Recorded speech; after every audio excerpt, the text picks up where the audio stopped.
कर रहते थे। सर्दियों का मौसम आने वाला था। तभी मौसम के जानकार पक्षी सभी को आने वाली सर्दियों के बारे में सूचित कर रहे थे। सुनो सुनो सुनो, हर साल की तरह इस साल भी बहुत ठंड पड़ने वाली है।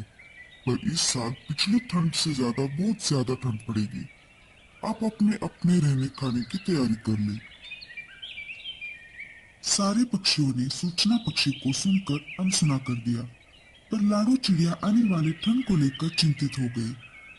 लाडो अपने पड़ोसी पंछियों से कहने लगी, अरे मेरे साथियों, हमें सिपाही कबूतर की बात गंभीरता से लेनी होगी।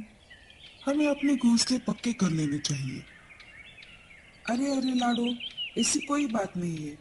हर साल की तरह इस साल भी उतनी ही ठंड पड़ेगी। तुम देख लेना। और वैसे भी हमारे घोंसले पक्के हैं। नहीं नहीं मीनू चिड़िया, ऐसी बात नहीं है। ज्यादा ठंड पड़े या न पड़े, हमें तैयार रहना चाहिए। चलो, मैं घोंसले को ठीक ठाक करती हूँ। लाडू चिड़िया अपने घोंसले की मरम्मत करने लगती है। थोड़े ही दिन में वो अपना घोंसला ठीक ठाक कर लेती है।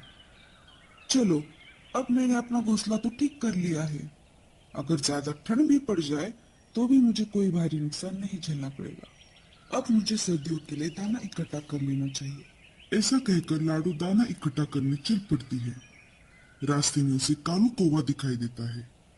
अरे लाडो, कहाँ जा रही हो? लगता है बहुत जल्दी में हो। हाँ हाँ कौवे भैया, सर्दी आने वाली है ना कल, इसलिए मैं दाना इकट्ठा करने जा रही हूँ। इसमें कौन सी ऐसी बड़ी बात है? सर्दियाँ तो हर साल आती है। हाँ कौवे भैया, पर जंगल के सिपाही ने तो सूचना दी है ना, इस साल हर साल से ज्यादा ठंड पड़ेगी। इसलिए मैं सर्दियों की तैयारी में लगी हुई हूँ। मुझे लगता है कि आप भी सर्दियों की तैयारी कर ही लो। तुम अपना अपना काम देख लो, मुझे सिखाओ मत। मैं खुद का ध्यान रख सकता हूँ।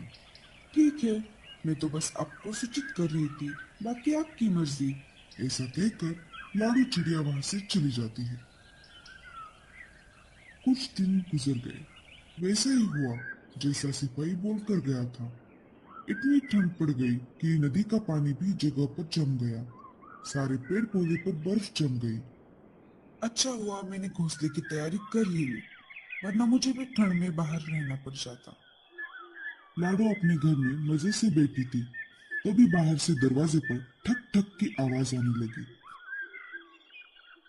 अरे, इस समय कौन है दरवाजे पर? जब लाडो ने दरवाजा खोल दिया तो बाहर कालू कौवा खड़ा हुआ था। अरे कालू कौवे, क्या बात है? इतनी रात गए तुम मेरे घर क्यों आए हो?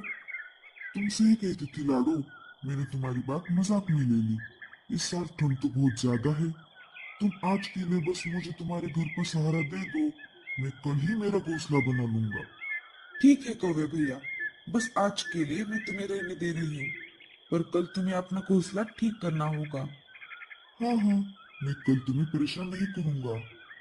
कालू कौवा अंदर आ जाता है और लाडो के घोंसले में जाकर सो जाता है। बस एक दिन की बात है, कल वैसे भी ये चला जाएगा। लाडू बगल के घोंसले में सो जाती है। जैसे लाडू की नींद लग जाती है, वैसे कौवा चुपके से उठकर लाडू का खाना खाने लगता है। अरे वाह, मुझे तो बने बनाए घर में पनाह मिल गई और ऊपर से ये दाना भी मिल गया। अगर रोज ऐसा होता तो कितना अच्छा होता। कौवा पेट भर दाना खाकर सो जाता है। सुबह हो जाती है। कौवा अपनी मस्त नींद में घोड़े बेचकर सो रहा था। लाडू कौवे के जागने का इंतजार कर रही थी। अरे वाह लाडो, तुमने तो बहुत अच्छा घर बना लिया है। चलो मैं चलता हूँ। कौवा लाडू को बिना शुक्रिया कहकर चला जाता है। लाडो अपने अनाज को नहीं देखती और बाहर चली जाती है। लाडो सारे पड़ोसी पंछियों से जाकर मिलने लगी। सब पंछी ठंड के बारे में ही बात कर रहे थे। कल रात तो बहुत ठंड पड़ी, हमें भी लाडो के जैसे घोंसला बना लेना चाहिए था। हाँ हाँ बहन, हम मिलजुल कर अपना घोंसला बना लेंगे। सब अपना अपना अच्छा घोंसला बनाने की तैयारी में लग गए। जब लाडो घर वापस लौट रही थी, तब उसने देखा कि कालू कौवा अपनी मस्ती में धूप सेकते हुए घोंसले में लेटा हुआ था। लाडो उसके पास चली गई। कौवे भैया, क्या तुमने अपना घोंसला बना लिया है? नहीं लाडो, मुझे जरूरत नहीं है। अगर कल सर्दी ज्यादा पड़ गई तो इसका मतलब ये नहीं कि आज भी ज्यादा ही पड़ेगी। तुम चले जाओ यहाँ से, मैं अपना अपना देख लूंगा। लाडो वहां से चली गई। रात होने ही वाली थी। लाडो ने अनाज के दानों की तरफ ध्यान ही नहीं दिया। ये क्या बात है? मेरा अनाज खत्म हो गया है और मैंने इसकी तरफ ध्यान ही नहीं दिया। ज्यादा ठंड पड़े इससे पहले मुझे दाना लेने जाना होगा। ये लाडो मुझे ज्यादा ही भाषण दे रही थी। मुझे कैसे भी करके इसका घोंसला हथियाना होगा। लाडो दाना लाने घर से बाहर चली गई। यही सही समय है। मुझे लाडू का घर हड़पना होगा। ऐसा कहकर कौवा लाडू के घर के अंदर चला जाता है और दरवाजा अंदर से बंद कर देता है। लाडू को दाना लाने में काफी देर हो जाती है। घर आते आते रात हो गई। जब वो वापस घर लौटी तब उसने देखा कि दरवाजा तो अंदर से बंद था। ये कैसे हो सकता है? मैंने तो दरवाजा बाहर से बंद किया था। फिर आखिर अंदर कौन चला गया? लाडो खिड़की से झांक कर देखती है तो उसे कालू कौवा अपनी मस्ती में सोया हुआ दिखाई देता है। कालू भैया, दरवाजा खोलिए। मैं हूँ लाडो। कालू ने लाडू की बातों को सुनकर भी अनसुना कर दिया। लाडो ने फिर से आवाज लगाई। कालू भैया, क्या आप मेरी बात को सुन पा रहे हो? बाहर बहुत ठंड है। इस कड़कड़ाती ठंड में मैं जम जाऊंगी। मुझे अंदर आने दो। हम दोनों मिलकर एक साथ रहेंगे। कौन? लाडो? मैं किसी लाडो को नहीं जानता और मैं अनजाने पंछियों को मेरे घोंसले में नहीं लेना चाहता। अरे कालू भैया, मैं हूँ लाडो, जिसने आपको कड़कड़ाते ठंड में अपने घोंसले में पनाह दी थी। क्या आप मुझे भूल गए? कालू दूसरी तरफ मुंह करके सो गया। लाडो पेट सी थी और उसके अंडे देने का समय भी आ चुका था। लाडो का पेट दर्द करने लगा। अब मैं क्या करूँ? मैं कहाँ पर जाऊँ? मेरा घर तो कौवे ने हड़प लिया है। तुम घबराओ मत मेरे बच्चों। मैं तुम्हें कोई नुकसान नहीं होने दूंगी। मैं ऐसा करती हूँ, मैं डॉक्टर तोते के पास चली जाती हूँ। मैं उनके अस्पताल में जाकर शरीक हो जाती हूँ। मेरा ठंड से बचाव भी होगा और उनके पास मेरा गुजारा भी होगा। लाडो कड़कड़ाती ठंड में डॉक्टर तोते के पास चली जाती है।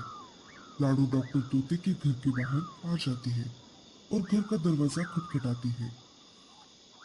कौन है? डॉक्टर चाचा, मैं हूँ लाडो। दरवाजा खोलिए। डॉक्टर तोता घर का दरवाजा खोल देता है। लाडो, जल्दी से अंदर आओ। बाहर बहुत ठंड है। डॉक्टर चाचा, मेरे अंडे बाहर आने वाले हैं। कालू कौवे ने मेरे घोंसले पर कब्जा कर लिया है। मुझे समझ नहीं आ रहा था कि मैं क्या करूं। तभी मुझे आपका ख्याल आया। आप देख लीजिए, मेरा पेट बहुत दुख रहा है। तुम चिंता मत करो लाडो, मैं हूं ना। जब तक तुम्हारा घोंसला तुम्हें वापस नहीं मिल जाता, तब तक तुम यहाँ पर रह सकती हो। मैं बाजू के घोंसले में रहूंगा। डॉक्टर चाचा लाडो को कुछ दवाई दे देते हैं। ये लो लाडो, इसे खा लो।